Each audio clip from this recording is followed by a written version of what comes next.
अस्सलाम वालेकुम। आज मैं आपके लिए लाई हूँ इस महंगाई के दौर में नहायत ही सस्ती और कम बजट में बन जाने वाली रेसिपी। अगर आप इसको मेरे तरीके से बनाएंगे तो खाकर मज़ा ही आ जाएगा और खाने वाले यकीन नहीं करेंगे कि आपने ये आलू गोश्त कैसे बनाया है, जो गोश्त की भी छुट्टी करा देगी। तो चलिए बनाना शुरू करते हैं। आज मैं आपके साथ शेयर करूँगी आलू बड़ियाँ बनाने की रेसिपी। ये 2 कप बड़ियाँ हैं, ये रेडीमेड बड़ियाँ हैं, करियाना स्टोर से बहुत ही आसानी के साथ मिल जाती हैं। इसकी रेसिपी मैं बहुत जल्दी आपके साथ शेयर करूँगी। तो चलिए इसको बनाते हैं। सबसे पहले कढ़ाई में डाल देंगे आधा कप ऑयल, इसको गर्म कर लेंगे। जब ऑयल गर्म हो जाएगा तो इसके अंदर हम ये बड़ियाँ डाल देंगे। ये डालकर इसको हमने पहले हल्का सा फ्राई कर लेना है। जब इस तरह से इसमें गोल्डन कलर आ जाएगा तो इसको हम निकाल कर अलग बर्तन में रख लेंगे। अब उसी ऑयल में डाल देंगे हम 1 चम्मच लहसुन अदरक का पेस्ट। ये डालकर हमने इसको हल्का सा फ्राई कर लेना है, इतना कि इसमें लाइट सा कलर आ जाए। जैसे ही इसकी खुशबू आने लगेगी तो इसके अंदर हम डाल देंगे 2 अदद प्याज। ये 2 बड़े साइज़ के प्याज थे, इनको मैंने चॉप कर लिया था। अब ये डालकर लहसुन अदरक के पेस्ट के साथ इसको हमने हल्का सा फ्राई कर लेना है, इतना कि इसमें लाइट सा कलर आ जाए।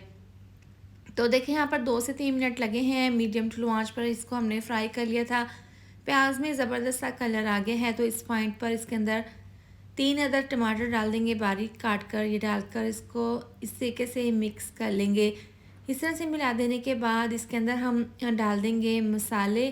तो सबसे पहले 1 चम्मच जायके के हिसाब से जाएगा नमक, 1 चम्मच जाएगा कुटी हुई लाल मिर्च का अच्छे से फ्लेवर के लिए, 1 चम्मच कश्मीरी लाल मिर्च का पाउडर, आधी चम्मच हल्दी पाउडर डाल देंगे। इसके साथ ही 2 चम्मच डाल देंगे धनिया पाउडर। अब ये तमाम मसाले डालने के बाद अच्छे से मिक्स कर लेंगे। गरम मसाला हम एंड में डालेंगे क्योंकि लास्ट में डालने से ना खुशबू बहुत ही अच्छी आती है। मसालों को मिक्स करने के बाद 1 कप डाल देंगे दही। ये डालकर इसको अच्छे से मिक्स कर लेंगे। दही में जो पानी निकलेगा उसी पानी में मसालों को पकाएंगे ताकि मसालों का कच्चापन दूर हो जाए। और यहाँ पर मसाले को बहुत अच्छे से भून लेंगे। जो टमाटर हमने डाले थे वो अच्छे से मसाले में मैश हो गए हैं। मसाला भी हमने ज़बरदस्त तरीके से भून लिया है। अब यहाँ पर है आलू। तो 1 किलो आलू थे, इनको मैंने छील कर इस तरह से काटे हैं। ये डालकर अब मसाले के साथ यहाँ पर हमने इसको बहुत अच्छे से आलूओं को भून लेने हैं, इतना कि ये इसकी जो ग्रेवी है वो बिल्कुल थिक हो जाए और ऑयल अलहदा हो जाए। अब यहाँ पर देखें ज़बरदस्ती हमने इसकी भुनाई कर ली है। ज़बरदस्त सा जैसे ही हमें ग्रेवी चाहिए थी वैसे ही तैयार है। अब इस पॉइंट पर इसमें तकरीबन डाल देंगे 2 से ढाई गिलास पानी। ये डालकर इसको कवर कर देंगे और यहाँ पर इसको तकरीबन 3 से 4 मिनट के लिए पकाएंगे ताकि आलू हल्के से गल जाए। अब ये डालकर इसको मिक्स कर लेंगे। इसमें 3 से 4 अच्छे से बॉयल आ गए हैं। अब इसके अंदर फ्राई की हुई बड़ियाँ डाल देंगे। ये डालकर इसको मिक्स कर लेंगे। मिक्स करने के बाद इसको हम कवर करके तकरीबन मीडियम टू लो आंच पर हम तकरीबन इसको 10 से 12 मिनट के लिए पका लेंगे। अब यहाँ पर इसको पकते हुए 12 मिनट हो गए हैं मीडियम टू लो आंच पर। यहाँ पर एक दफ़ा इसको मिक्स कर लेंगे और आलू यहाँ पर चेक कर लेते हैं। आलू अच्छे से गल चुके हैं और बड़ियाँ भी अच्छे से गल चुकी हैं। पहले आप आलूओं को डालकर फ्राई कर लें। इसको तकरीबन 3 से 4 मिनट के लिए पानी डालकर पका लें ताकि हल्के से आलू गल जाएं।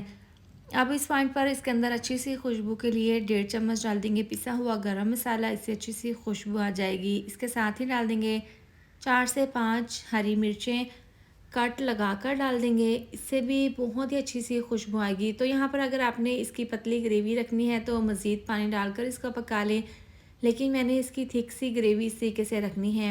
अब बारीक कटा हुआ धनिया छिड़क देंगे। आप माशाल्लाह से इसकी फ़ाइनल लुक चेक कर सकते हैं। ये खाने में इतनी टेस्टी बनती हैं आलू बड़ियाँ कि खाने वाले यकीन नहीं करेंगे कि आपने आलू गोश्त बनाया है या फिर आलू बड़ियाँ। तो इस तरह से ये अब हमने चूल्हा बंद कर दिया है। ज़बरदस्ती हमारी आलू बड़ियाँ तैयार है। इसको हम सर्व कर लेंगे। आप इसकी फ़ाइनल लुक चेक कर सकते हैं। आप इसको घर पर बनाकर कई महीनों तक स्टोर कर सकते हैं, ये ख़राब नहीं होगी और जब भी आपका दिल चाहे तो आप इसको बनाकर खा सकते हैं। एक बार ज़रूर ट्राई करें। इसके साथ ही वीडियो अच्छी लगी हो तो लाइक और शेयर कर दें, साथ में चैनल को भी सब्सक्राइब कर दें। मिलते हैं नेक्स्ट वीडियो में। अपना बहुत सारा ख्याल रखें। अल्लाह हाफिज़।